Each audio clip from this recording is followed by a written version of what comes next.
Hello YouTube viewers, welcome to my channel Science to Technology. In today's show, Science Thursday, we're going to talk about magic of this puppy, Perfboard. So let's dive deep into it. Now first you have to understand why does it matter, and many times we kind of let go of our roots and we become stupid. So you have to understand that a lot of technology right now, and I've seen how young people, as in people who are in their 20s, talk about technology. It's almost like it's a black box to them. Like, well, how does this thing work? It has this, the end. It's like, that's made by human, that is not made by aliens. So you have to understand that. And there is another aspect of, oh, it does not matter. No. Like a lot of people have this delusion that if population was smaller, everybody would be fine. It's like, read history, and people used to have 8-9 kids in a farm because there was no other way of running the goddamn farm. Like you would say, oh, I'm gonna have a tractor, it's gonna do things. It's like, have you seen tractors? Have you seen modern tractors? Yeah, go remove modern tractors with fuel injectors. Try your hand at figuring out how does a fuel injector in a diesel engine works. Trust me when I say this, it's complex. And modern, like let's say Bosch has like, diesel direct common rail injector. Yeah, good luck figuring it out. That's black magic technology. So that's a very serious issue, that if too many people start to think technology is just like, just a black magic thing, or it's too complex, it creates an issue that we do not have enough kids going into this.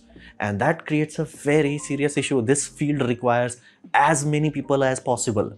Like this field is massive. Like you're like, oh, we want to make fabs. It's like, like there is less than one college full of people who know how to do that. And I am being optimistic. Let me be very clear. I am optimistic when I'm saying that we can full, in the entirety of planet, one full college of people who know how to deal with silicon wafer. Fundamentally. And there was a time where every Tom, Dick and Harry, especially in India, went into IT. Like, cool, awesome. But ironically, IT is the one that created AI, and their job was the first job that got kaboomed. So we have a freshness in the market where it's like, okay, where should we send these kids? Well, here's the deal. How do you run AI? On this, get them into actual physical electronics. So, and again, you never want in a world where it's like, okay, 500,000 people wants to become doctor, all 500,000 people became a doctor. You never want that. It's almost like taking any Tom, Dick and Harry is like, oh, you want to be a chef, be a chef. No, you always want filtering. As in like, you want it, it's one thing. Do you have the guts? Do you have the endurance to actually be good at it? That's the whole point. Everybody wants to be a pilot. Can you actually keep your calm under pressure? Because again, we are trusting lives at you. Same point goes with engineering. It's like everybody wants to become engineer. That's why we go through tests and screening. And again, if there is not enough people going in, you will not get best of the best. You will just get like whatever is available. And again, China is really good at this. They're like, bro, we understand this. It's like,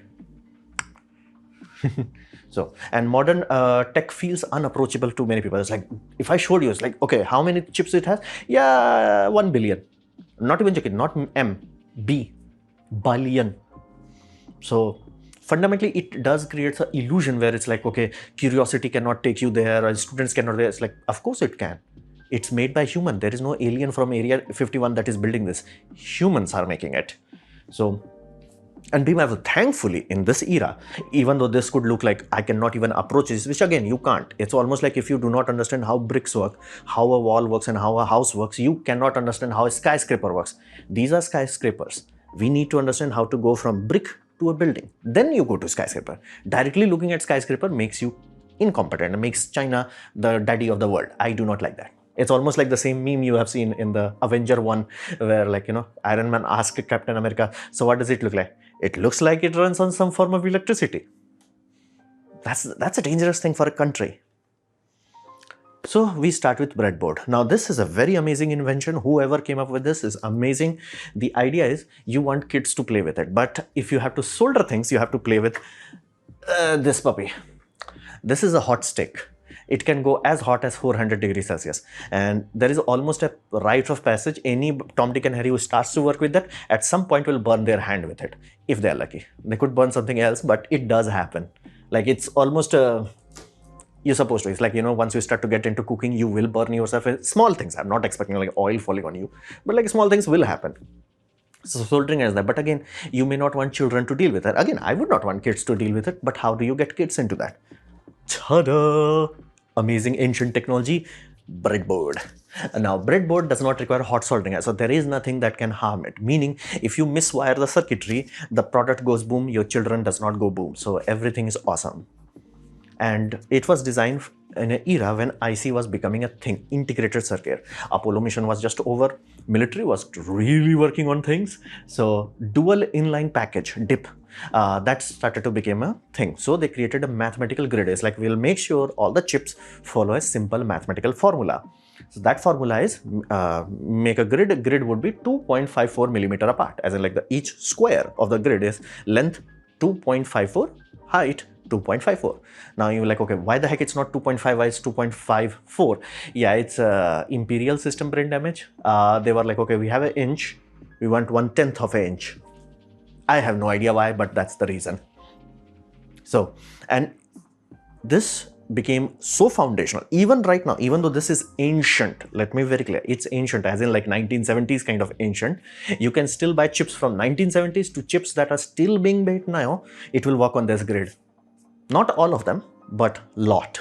So fundamentally, this is a very good starting point. And whenever you see like Raspberry Pi, whenever you look at basically ESP32, Arduino, all of those things are designed, all the developer boards are designed to work with these puppies, this grid pattern, aka 2.5 square. And if you want to like, visualize in your CAD packages or your easy EDA, things of that nature, just set the grid to that. That's what it is. Activate snapping and voila. So breadboard are perfect for that. And mathematics of this is very simple. You have power rails and you have horizontal rails. So you plonk your IC, and that's why the center line is disconnected. IC is supposed to bridge that. It's like patonk. So you have one, another, and power, input and output. That's the whole point of it. And they designed it so well that it's like, hey, what if you're not happy with it? Like, this is not enough. Let's be real. This does not have enough. But then it's like, okay, buy 2 of them and then go. Ta-da! Now this puppy is connected. Now here's the deal. What if you're like, hey, power rails on this place is not that useful to me. I would have loved if the power rail was on that side. You could have. Keep forgetting which side it is to open. Always making mistakes, same mistake. Oh, come on. Embarrassing me in front of camera. Yeah. So you can see like this opens up and you can move it on this side. Oh, the foam on the back end is not cut. So they generally come with foam on the back end as an insulator. So peeling them off or on, it's very messy, so to say. But you get the point. These are snappable and you can snap multiple. Like this guy is making a freaking computer on it. And yes, that's what Steve Wozniak was able to do. Like you will hear people talking about like Steve Wozniak was such a genius, he could draw a motherboard. That's what it looks like. So fundamentally, this is a very good starting point, very safe, and you can mature and you can build things with this. Like again, it won't be permanent, but you can build it and it will work and it will be mind-blowing. Like it's more than good enough to get your feet wet. Like for example, I wanted to figure out, could you actually achieve 0 volt with an op amp and a voltage diode, basically LM317, but I did not want to use LM317. I want to make my LM317. I made it. So I had a Zener, I removed op amp and op amp is in the board. I'll show you that. So I had the Zener that was giving me 12 volt reference. Then I had all of that is here. This proved the concept. I ran it, everything is fine and dandy. So input was 24 volt, output was 12 volt to 15 volt. So everything worked. Now I moved to second stage. Super easy. Not a single soldering iron I can have children doing with this, and if they mess up, they only fry the component or breadboard. It's acceptable. So very good, very great starting point.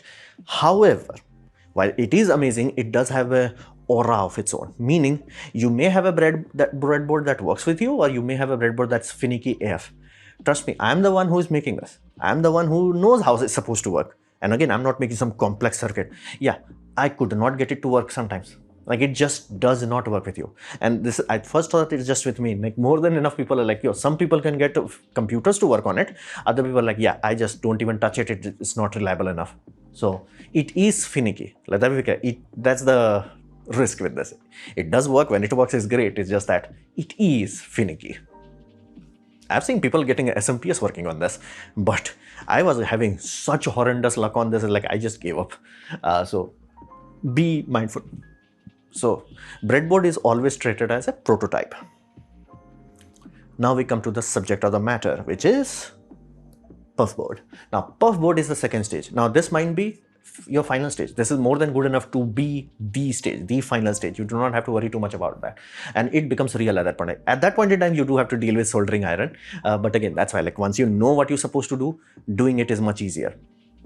So soldering iron. Now be mindful, there are two types of boards available. One is perf board, another is strip board. Strip boards have fancy patterns. Anything that has a pattern, think of it as a strip board. And some companies will literally give you basically breadboard PCBs. So the idea is you're gonna directly plonk your parts from it, directly drop it into the PCB, and voila.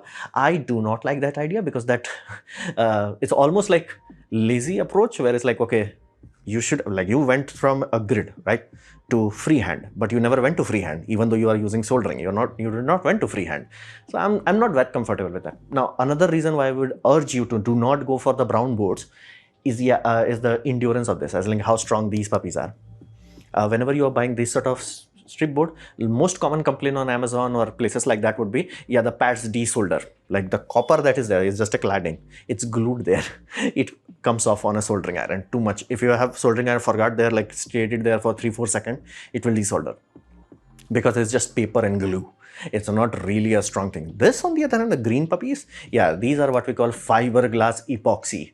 This is tough puppy. Like, this is what your motherboard is made out of. This puppy is tough. Like, and this can tank soldering iron for hours. So these are very good. And again, this is what we classify as FR4. These things will be FR2 or FR3. So fundamentally, like, I do not like this idea of like half hand holding you. It's like, okay, now you're a big boy, you can deal with a soldering iron, but you still have to work inside a grid. I'm like, no, go freestyle. It's not a personal favor. It's like sooner or later you have to figure out how to deal with a grid. So might as well now. So Perfboard allows you to have that available. And because the through holes are plated, it's far more robust. Like, you can reuse these things. And they're good enough for permanent use. For example, you can make a board out of it. And be mindful, if you look into 70s computers, half of them literally looks like this. And they were like this. If you look into Saturn V, computer literally looked like that. Again, there was a version before that, but it was the same thing. Again, they epoxied the hell out of it. You do not need to epoxy it. You can just, like, if you have wires, too much flappy wires, you can have hot glue. And if you ever opened a Chinese product, it has hot glue inside, or Apple product. So fundamentally, it's more than good enough for permanent use. And again, some people have made like full products out of it. If you're only selling few units of it, it may not even be worth to, like, you know, go through a PCB and all that. Especially if the designs are not that messy. If some designs you have to go through it, others is like, bruh, it's like a small thing, just do it on site. And people are building computers, 8-bit computers, 16-bit computers. That was the era that Bill Gates got excited about. So this is the Perfboard part of it. Now, Perfboard is just a board where you do wiring and all that, but how the heck you connect it? For example, you have like, okay, I'm gonna have this ESP32, this is gonna do this. How the heck you plug in, let's just say, USB power pack? Use headers for that. So connectors are available for almost any and everything. USB-A, USB-B, USB-C, whatever you want, you can find it. And they make your life easy. Now, this is one thing you have to understand. When you are young, you might be too tight on the budget and you're like, okay, let's not do this, let's brute force it. Trust me, the worst thing you can do is waste time. And anything that makes your life easier becomes more progressively far more important than just brute forcing it. Again, you may be a different stage of your life when you are in your 20s. Your boy is in 30s. I'm 33, so I have learned the hard way. Just get the goddamn connectors. And again, there are a lot of connectors, and do not try to buy them in small units, like 10 connectors, 20, no, buy bulk. It's far more cheaper. So that is there, and just run with it. For example, like I have, my first project was with Arduino. Again, I used socket, like you can buy a female socket. They come in set like this, and voila, you can just plonk your puppy. You do not have to do too much. You just plonk it, done, go home. So they make your life much easier. Male and female header, buy that, and voila. And there are like other specific headers. Be mindful, these square ones that you can see, I have it here. So these square ones that you can buy, hold on. Something like this. Basically, it has male and female. Whenever you see your Arduino, ESP32, those have the same spacing, and the male side is generally on them. You put female on the Perfboard, and voila, now you have a socket. You can remove it also. So That is, in case let's just say you fried your ESP32, it would be much easier to remove the ESP32, put a new one. If it fries again, that means something wrong in the board. If it works, something wrong in the ESP32. So it makes your life much easier, much easier. So, and again, these things, by the way, they are designed in such a way that the grid actually matches. If a company done their job right, it will match. Other than this weird buck unit, I've seen almost all modules designed in such a way that it just fits into that 2.54 millimeter grid. This one is off by like a little bit. It's like, no. But again, you can make it work. Heck, like PC fans, they have a 4-pin, exact same grid size. It works. You do not have to worry too much about it. PCB screw mounting holes. For example, I wanted to make a bridge rectifier for a center tap transformer, which I'm developing for my lab bench power supply. Ta-da! And again, I was like, the first thing you will think, oh, just solder it. Nah, put your screw terminals. Nothing is better than. And be mindful, if you are seeing hardware, they have screw terminals. If you open up your, let's say, Ender 3 printer, it has this. It's a thing. Heck, you open up your washing machine, you will find things like this. Like it's a normal thing, or you might find this nowadays, these are available, but you get the point. You can put that in your Perfboard.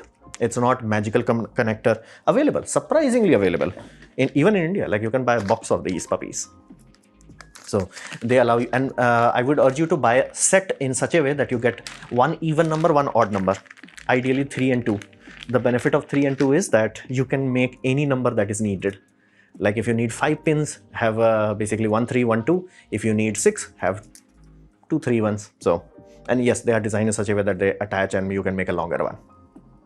So very perfect, and you can use the cable, connect it, pull it out, no problem. Like it's a proper pro use case. Like you use the same goddamn thing in your actual PCB. So that makes your life much easier. Another tiny thing is that swish machine headers. These are very pointy bits. If you have op-amps pins are not designed to go on that. Like it will not work properly. So you have to have something like this. They are a bit more expensive. Like that bulk is not that like cheap as chips. This is a bit more expensive, but again, you can buy it and it allows you to have op-amps, anything that have tiny pins. This puppy is like, I got you. So that also makes your life easier. And again, over time, you will build a collection of this and it will make your life easier. Trust me. Like this, I'm talking from actual experience. Heck, if you want, like you can make MOSFETs into sockets. You can just yoink the MOSFET. Because again, I have learned the hard way that MOSFETs are not indestructible, surprisingly destructible. So if you do not use them correctly, kaput. If your MOSFET driver fries, if your ESP30 fries, all of that. So connectors make your life much easier, and your final product, not even product, I do not mean as a sell product as in like thing you are using, much more comfort. Now tips. Now I have been into the trenches and I'm taking this seriously now. So first thing first, buy a goddamn spool of solid core wires. If you are dealing with this and you want to work with header wire, you will throw away your project very soon. So start, if you are starting, like if you have children, you want to get them started, get this sort of kit, like a few boxes of this solid core wire. And when you are going into Perfboard, use solid core wire. And once you actually do that, you will understand, oh, that's why they exist. When I was making this, I did not want to spend money on it. So I was like, okay, what if I strip Ethernet wire that most of the times they have solid core wire inside them. I was like, okay, I'm going to use that. Yeah, it was a springing wire. It was like twing, twing. Yeah, the project did not become success. It happens. So learned it the hard way. Get yourself solid core wire, generally 22 gauge or 24 gauge in the American wire gauge, and in metric is 0.5 mm. That's good enough, solid enough that it can carry. And if you need like, let's say 2 amp carrying capacity, you can have 2 of those lines and it's like more than fine. So, and use sockets for as many things as possible. For example, hold up. So I'm making a lab bench power supply. So idea was, I had to make a voltage reference, programmable Zener reference. So I'm like, okay, I will put a socket in that. So if something bad happens, if I plug it backwards or it gets fried, cool, I can swap it. Potentiometer, again, socket, cool. Op-amp, socket, cool. The final, basically 2N2222, I soldered it backwards. That was the one thing that was not socketed in this design, and that went kaput. So yeah, learned the hard way. Socket as many things as possible. And again, power wires, you must have screw terminals for that. Like that's non-negotiable for your sanity. It does not matter to me what you do, but like I made a bridge rectifier. Now I can directly, if it's like, hey, I need a bridge rectifier for a center tap transformer, boom, plug in whatever you need, have fun, no soldering iron required. And if it gets fried or something bad happens, cool, I can swap it without any issue. So socket as many things as possible. Another aspect is start with as big of a PCBs as you can, as in like big puppies. Do not try on small ones. You might think like, it's a small, I have very dexterous and raccoon hands or something like that. Trust me, you will hate yourself. Get a big one. Early days, again, once you are experienced, you will know. But early days, do not try to miniaturize, maximize, have spaces so your hands can reach. Because again, using tweezers, while it looks good when Louis Rossmann does that, but you have to understand he's looking under a microscope. You are not. Frustrating. So fundamentally, that makes your life much easier. Start with big one. It's like, oh, but it's expensive. What if I waste it? Trust me. The worst thing you can waste is time and frustration, because now you did not finish the project and you wasted a small board. So get the big ones. As big as possible. Like I've seen people building on big things like this. Trust me, it's one of those things. Like you will always overestimate your skill set. So give yourself a buffer room so you can finish the project. And clip lids are something else. You can buy things like this. You must have seen like EV vlog and other people, like they have like something clip and voila. They do not have to dig around with basically probes. You do not want to do that. Like if you have probes, cool, awesome, but you do not want to, deal with that, because you are the biggest risk to that circuit at that point in time. So much expose is there and you slip, short. Don't ask me how I know how easy it is to fry ESP32 shorting a MOSFET. So trust me, these sort of thing, super cheap and makes your life much easier. And while if you pile up all the advices and all the tips I'm telling you, it might be like, okay, it gets expensive. Trust me. At certain age, again, if you are like 20s, you can brute force most things. But at certain age, if you are getting into it as a hobby or like you have to get like a grip on it, wasting time and dealing with frustration, it's not as fun as it used to be. And again, getting things done is priority, not saving money. So clips allows your measurements to be far more easier, and not everything need PCB. Let me be, I've seen way too much. Again, there are a lot of companies pouring billions of dollars in advertisement of PCB, Easy EDA, what is else? PCBWay, a lot of companies, even Indian companies, there are Lions PCB.